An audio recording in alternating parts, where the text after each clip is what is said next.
განვაგრძობ საუბრებს ქრისტიანული ლიტერატურის ისტორიიდან. ჩვენ წინა საუბრებში ვეხებოდით უაღრესად რთულ პერიოდს ეკლესიის ისტორიაში, საეკლესიო მოძღვრების ისტორიაში, ეს გახლავთ მეხუთე საუკუნის პირველი ნახევარი, შუა წლები. შევეხეთ ნესტორიანიზმის უმზაკვრეს მოძღვრებას, ამ მოძღვრების დაძლევას ცალკეულ პირთაგან უდიდესი ახუანებით, კერძოდ ამ შემთხვევაში თევდორ დე-კვირელისგან და გვინდა რომ ამ მოღვაწეზე თევდორ დე-კვირელზე კვლავ თქვათ ორიოდე სიტყვა. ჩვენ ისე არ უნდა წარმოაჩინოთ, რომ ამ უდიდესი სახელოვნების მქონე საეკლესიო მამის ამ ქვეყნიური მოღვაწეობა მხოლოდ ნესტორიანიზმის გარშემო ატეხილ პაექრობაში მონაწილეობა გახდათ. თევდორ-დეს ღვაწლი მრავალწახნაგოვანია, სხვადასხვა კუთხით მასშტაბურად გამოვლენილა. მანვე გარდა იმისა, რომ ამ პაექრობებში თუნდაც თავისი ცხოვრების პირველ ეტაპზე, ასე ვთქვათ, სთომილ ეტაპზე დაწერილ ცალკეულ თეოლოგიურ განმარტებებში განსაკუთრებული სიმაღლე მართლმადიდებლური წვდომისა თავისთავად გამოავლინა. კიდევ ერთხელ მკაფიოდ ხაზს გაუსვამთ, რომ იგი არ ცდებოდა მოძღვრებაში, ცდებოდა ვითარებაში ვერ გარკვევის გამო, რადგანაც ეგონა რომ სწორედ ამ მოძღვრებას გადმოსცემდა ნესტორიც და გვიან გამოფხიზლდა ამ კუთხით, გვიან შეიცნო მან კირილე ალექსანდრიელის აღმატებულება, საღვთისმეტყველო აღმატებულება და მისი შეუპოვრობის უდიდესი მნიშვნელობა ჭეშმარიტი მოძღვრების გამარჯვების მხრივ. ეს ერთი მხარეა მის მოღვაწეობაში, მაგრამ ამ მხარემ გარდა აი ამ ყოველივესი მოიტანა კიდევ ის სიკეთე, რომ თევდორ-დე ჩვენ გვევლინება ერთ-ერთ პირველ, ასე შეიძლება ითქვას, სისტემატიკოს ღვთისმეტყველად ეკლესიის მამათა შორის. ჩვენ არაერთის გვიხსენებია და მრავალგზის ვახსენებთ და ყველა ჩვენთაგანი საფუძველია და უნდა იყოს წმინდა იოანე დამასკელის მრავალგზის სახსენებელი მართლმადიდებლური სარწმუნოების ზედმიწევნითი გადმოცემა, ეს უდიდესი ღირებულების შეჯამება მთელი მართლმადიდებლური მოძღვრებისა, მაგრამ იოანე დამასკელს ყავდა თავისი სახელოვანი წინამორბედები, თუნდაც ამ ჟანრობრივი სპეციფიკით, აი ამ კუთხით და ერთ-ერთი მათგანი გახდა სწორედ წმინდა თევდორ დე-კვირელი. მას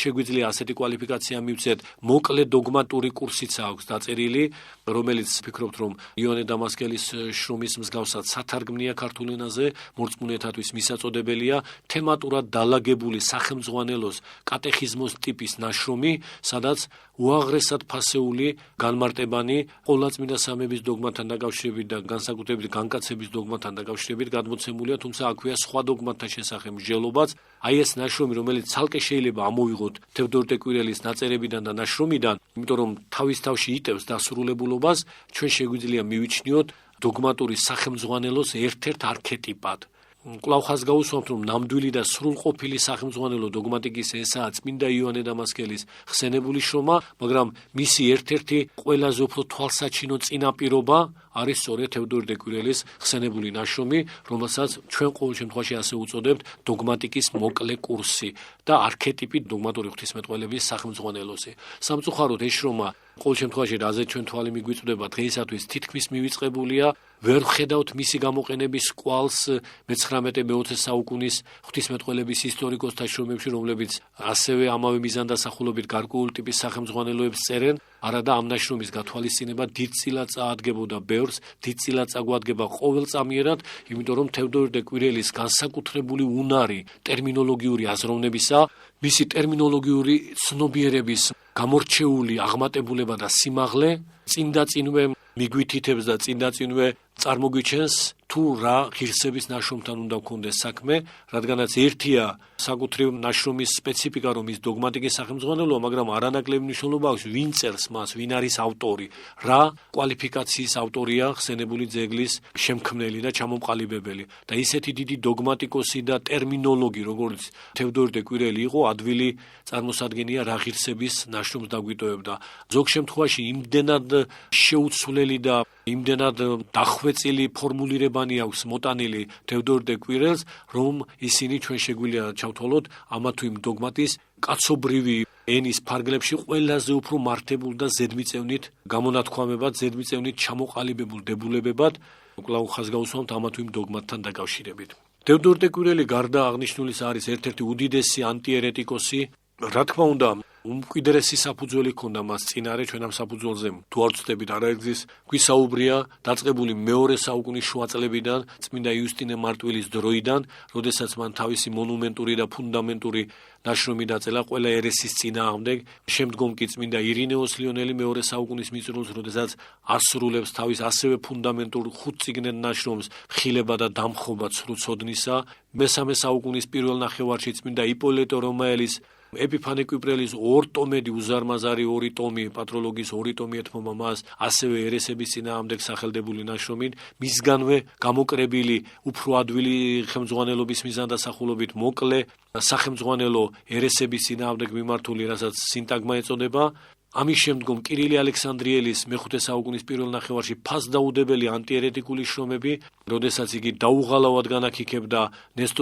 ნესტორიანიზმის ბურჯებს, დიოდორე ტარსელსა და თეოდორე მოფსუესტიელს და რა თქმა უნდა საკუთრივ ნესტორსაც. ამის შემდგომი მრავალი შედარებით ფრაგმენტული მიზანდასახულობის, მაგრამ სიღრმისეულად უაღრესად ფასეული დოგმატურ ანტიერეტიკული ნაშრომი და მაქსიმე ამხსარებელი, ერთ-ერთი დიდი გვირგვინი და დაბოლოება მთელი ამ ანტიერეტიკული ხაზისა, ეს ყოველივე გახლავთ ის უმკვიდრესი საფუძველი, რაც წინაპირობად ჰქონდა ეკლესიას და კონკრეტულად წმინდა იოანე დამასკელს, როდესაც იგი მერვე საუკუნეში თავის შემაჯამებლურ მეორე ნაწილს წერდა ცნობილი ტრილოგიისას წყაროცოდნისა, რომლის პირველი ნაწილი არის ტერმინოლოგიური განმარტებანი, მესამე ნაწილი ჩვენს მიერ ხშირად ხსენებული მართლმადიდებლური სარწმუნოების ზედმიწევნითი გადმოცემა, ხოლო მეორე ნაწილი სწორედ ის ანტიერეტიკული ძეგლი, რასაც ახლა ვგულისხმობთ, ერესების წინააღმდეგ. აი ამ პერსპექტივაში, ამ ხაზში თავისი გამორჩეული ადგილი უჭირავს თევდორიტე კვირელს. თევდორიტე კვირელი რამდენიმე მიმართულებით იბრძოდა ჭეშმარიტების დასაცავად. ერთი მხარე გამოკვეთილი ეს გახდა წარმართობის წინააღმდეგ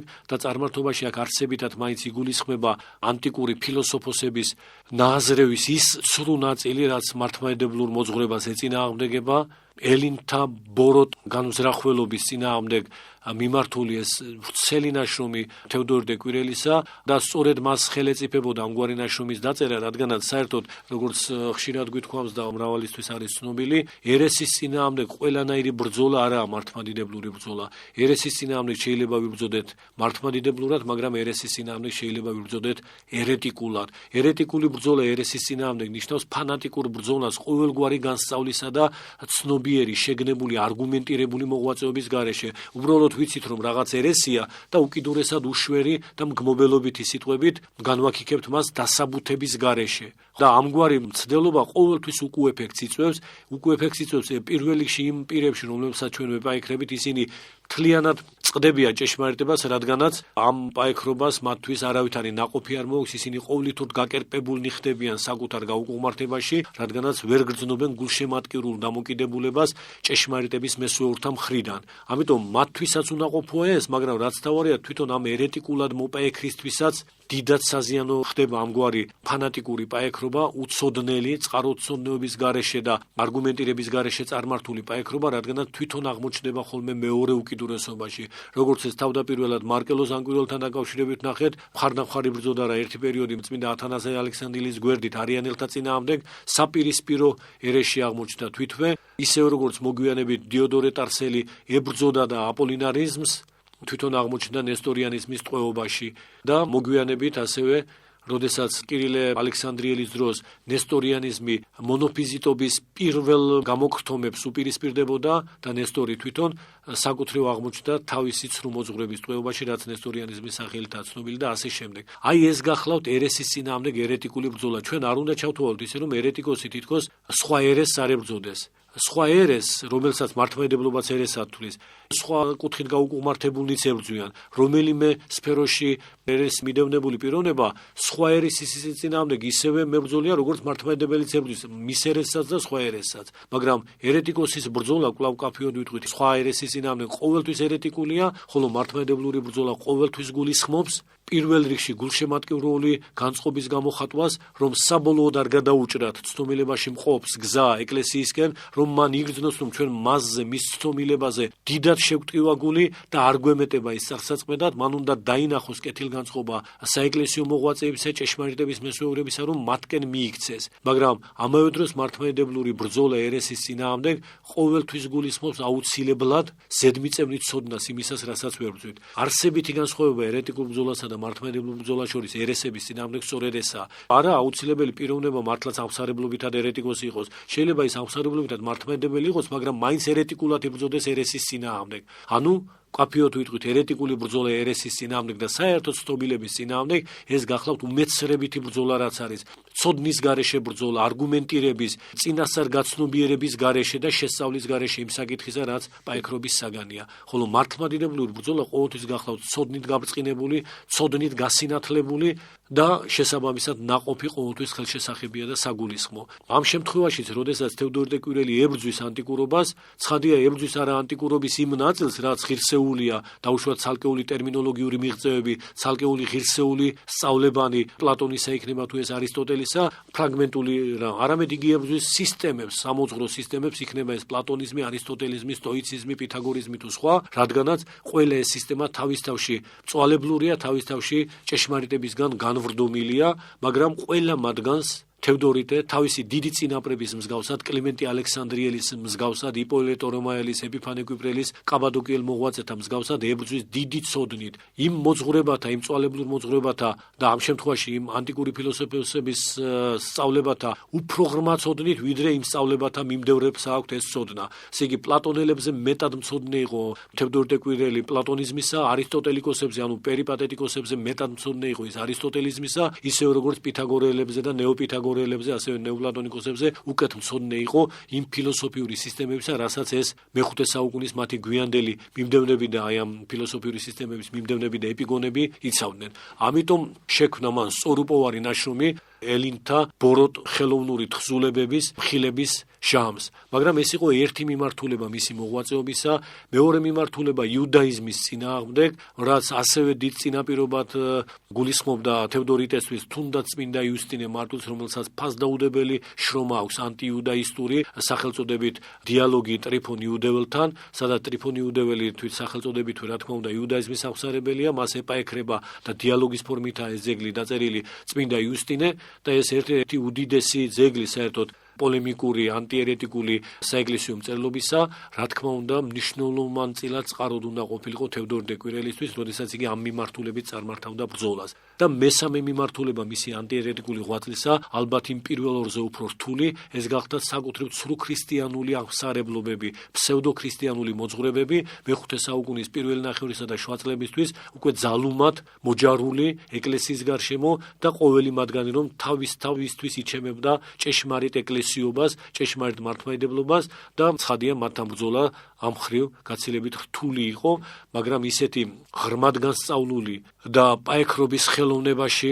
მწვერვალამდე მისული პიროვნებისთვის, როგორც თევდორიტე გახდათ, ეს სამივე მიმართულების ბრძოლა უდიდესი წარმატებულობით დასრულდა და ამით მოიხვეჭა მან ის სახელი, რაც როგორც უკვე თქვი წმინდა ეფრემ მცირემ გაგვიცხადა ჩვენ ბერძენთაგან მისდამი მიკუთვნებული, იმიტომ რომ ბერძნებსგან უკუთვნებს ამ ხრივ პრიორიტეტს ეფრემ მცირე, რომ ისინი უწოდებდნენ თევდორიტეს ამგვარად, უწოდებდნენ კი მას თეოლოგიის მამას, ანუ ღვთისმეტყველების მამას. სწორედ აი ამგვარი ძეგლების საფუძველზე. მაგრამ გარდა აღნიშნულისა, თევდორე კვირელი ჩვენ გვევლინება ერთ-ერთ უდიდეს მეისტორიეთ, ისაა საეკლესიო ისტორიკოსთა შორის ერთ-ერთი უწარჩინებულესთაგანი, თვით საკუთრივ საეკლესიო ისტორია, რაც მან დაწერა, ღირსეული განგრძობა იყო იმ საეკლესიო ისტორიებისა, რომელთა სათავეში დგას მოძღვრებით გაუკუღმართებული, მაგრამ როგორც ისტორიკოსი დიდად სახელოვანი და ეკლესიისგან დიდად დაფასებული ევსები კესარიელის საეკლესიო ისტორია, შემდგომ მეხუთე საუკუნის პირველი ნახევრის საეკლესიო ისტორიკოსთა შრომებისა, სოკრატე, სოზომენესი და სხვები. ჩვენ არ გამოვრიცხავთ, რომ თევდორიტე გაცნობილი იყო როგორც უაღრესად ერუდირებული პიროვნება იმ საეკლესიო ისტორიებსაც, რაც მართლმადიდებლობის წიაღში არ შექმნილა. გნებავთ ეს ყოფილიყო ფილოსტორგოსისა ან და ზაქარია რიტორის საეკლესიო ისტორია, რომლებიც მონაცემებით, ფაქტოლოგიური თვალსაზრისით ყურადსაღები ძეგლები იქნებოდა და ვფიქრობთ, რომ ესენიც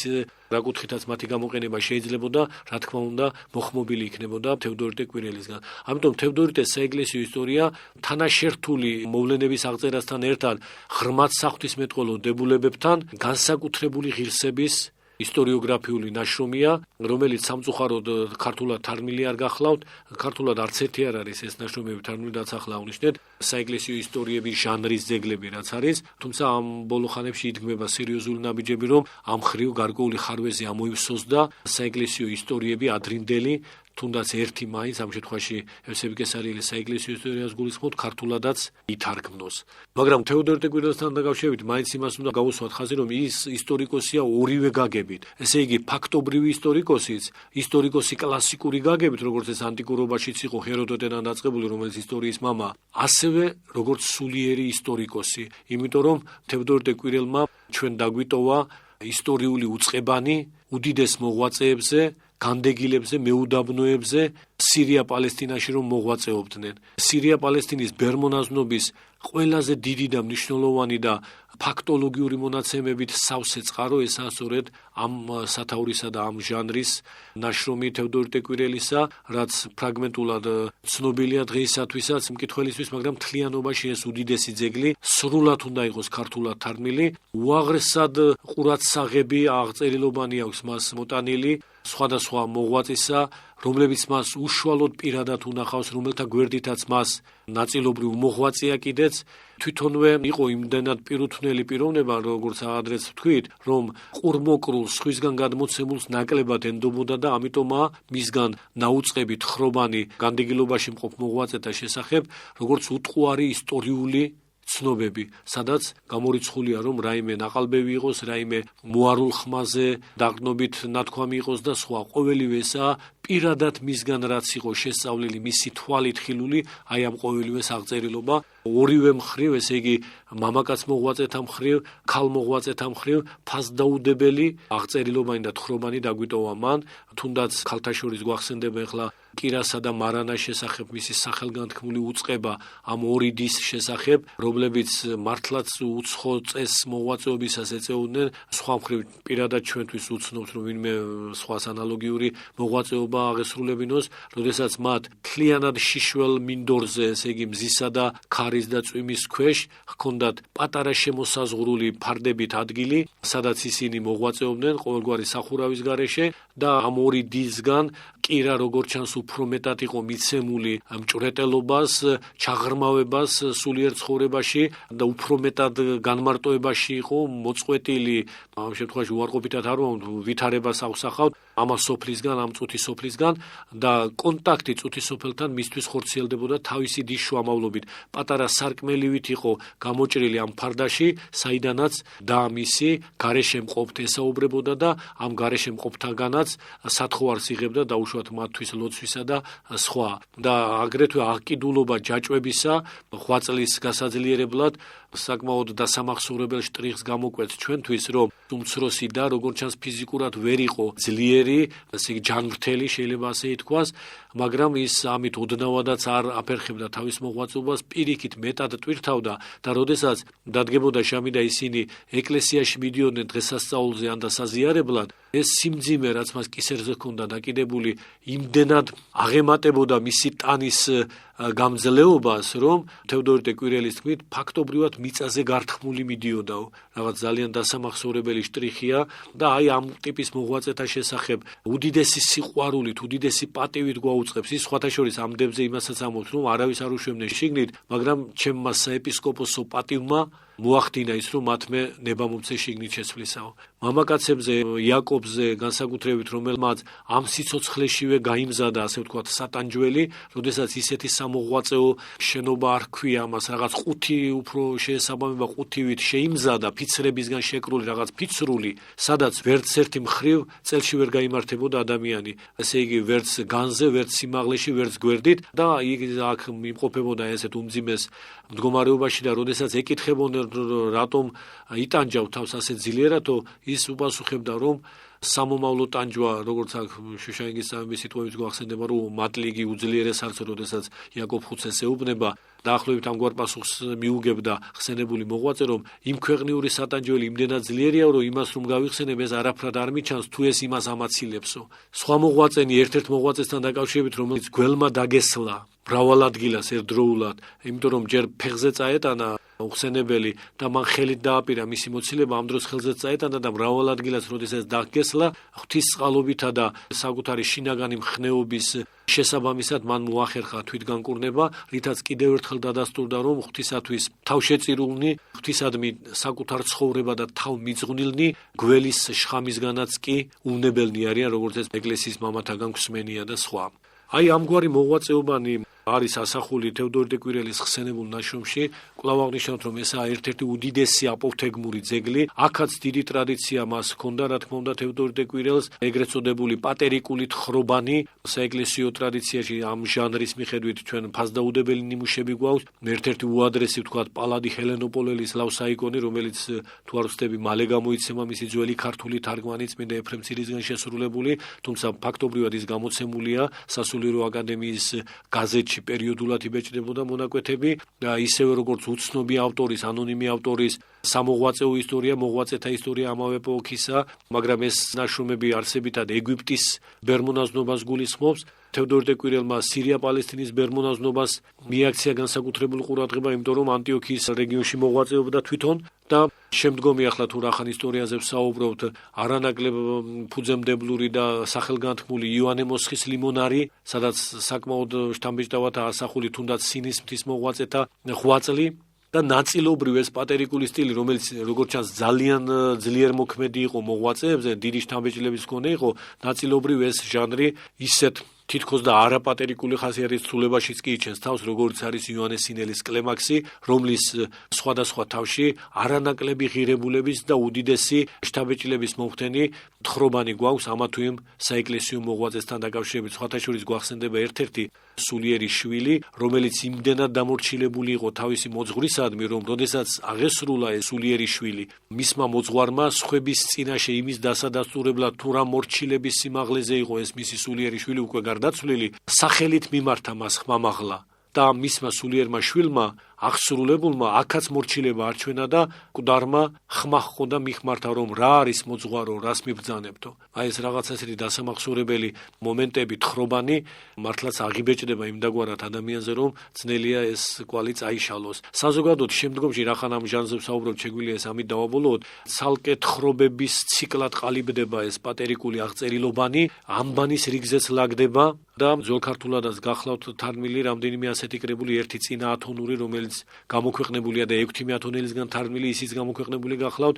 ამ ბოლო ხანებში აღმოჩნდა კიდევ უფრო ადრინდელი ანალოგიური ტიპის პატერიკული კრებული სინას მთაზე ახალ კოლექციაში, მოგეხსენებათ სინას მთაზე ამ ბოლო ხანებში გამოვლინდა ძველი ქართული ხელნაწერების ახალი კოლექცია, აქამდე სრულიად უცნობი კედლის ჩამონგრევის შედეგად ეს ხელნაწერები აღმოჩნდა და მათმა შესწავლამ, ამ კუთხით ამ ჟანრზე რახან ვსაუბრობთ, ამას ვიტყვით, თუმცა სხვა კუთხითაც იქ ძალიან მნიშვნელოვანი ტექსტები აღმოჩნდა, მაგრამ ამ კუთხით აღმოჩნდა აქამდე სრულიად უცნობი უადრესი პატერიკული ტექსტი, რომელიც სხვათა შორის ძალიან მრავლად შეიცავს ქართველ მოღვაწეთა შესახებ თხრობებსაც, ჩვენთვის სრულიად უცნობ ქართველ მოღვაწეთა შესახებ თხრობებსაც, რომლებიც როგორც ჩანს სინის მთის რეგიონში მოღვაწეობდნენ და ქართველები რომ არიან აშკარად ჩანს წოდებიდანაც, ზეწოდებიდანაც, მაგრამ ქართველის წოდებიდან და სხვა. აი ამ პერსპექტივაში თევდორე დე კვირელის აღწერილობა, ბერმონაზნული ცხოვრებისა, პატერიკული ტიპის აღწერილობა გახლავთ ერთ-ერთი ყველაზე უფრო წარმატებული და ნიმუშის მიმცემიც მთელი შემდგომდროინდელი პატერიკული აღწერილობებისა მათი ერთ-ერთი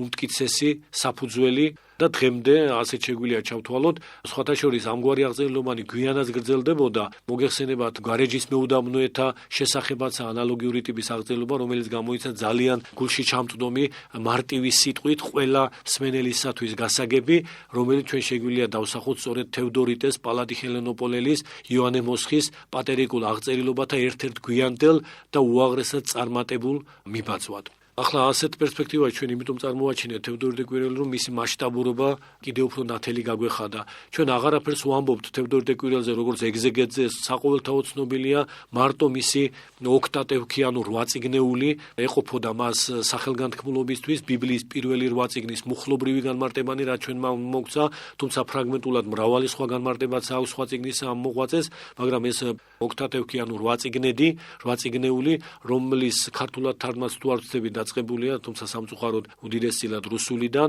რაც დიდხარვეს უქმნის იმ ქართულ თარგმანს, რადგანაც რუსულშიც არაიშვიათია სხვადასხვა შემთხვევაში ცნობილებანი, მაგრამ ასეა თუ ისე საკუთრივ თევდორიტესთვის მისი ეს ნაშრომი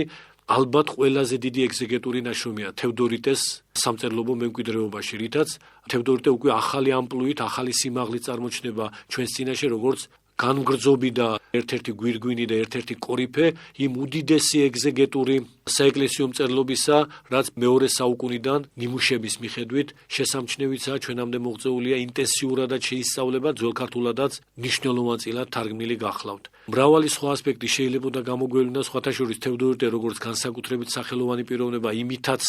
ჩანს სახელოვანი, რომ თქვათ ისეთ აღმატებულ ძეგლში, როგორიცაა გელათური ბიბლია, ანუ გელათური კატენებიანი, კომენტარებიანი ბიბლია, ერთ-ერთ ყველაზე ხშირად დამოწმებულ ავტორად ბიბლიის კომენტირებისას სწორედ თევდორიტეს წარმოგვიდგენს და ესეც ხატყობს თევდორიტეს სახელგანთქმულობას. თევდორიტეს ის ნაშრომები, რაც პატერიკულ თხრობებს განეკუთვნება, იქნება ეს თეოფილონ ისტორია თუ წმინდა მამათა, წმინდა კაცთა ისტორია, ასე ვქვია, ანდრონ ჰაგიონ ბიბლოს და ჩვენს მიერ ახლა დასახელებული ნაშრომები თუ ერთ მთლიანად და ერთ ციკლად იქნება წარმოდგენილი ჩვენგან, ამ მონუმენტური მოღვაწის სახეს კაფიოდ გამოგვისახავს და არ არის გასაკვირი, რომ მას პატროლოგიის ტომებში, ჟან მინის მიერ გამოცემული თითქმის 200 ტომიანი პატროლოგიის ტომებში 4 ვრცელი ტომი ეთმობა, თუ არ ვცდები, მე-80-94 ტომის ჩათვლით. და ეს ტომები დღესაც ინტენსიური შესწავლის საგანია, იმიტომ რომ ფასდაუდებელი და ამოუწურავი სარწმუნოებრივი სიბრძნეა მათში დაუნჯებული. ჩვენ თევდორე კვირელზე საუბარს ამით დავასრულებთ. გმადლობთ ყურადღებისათვის.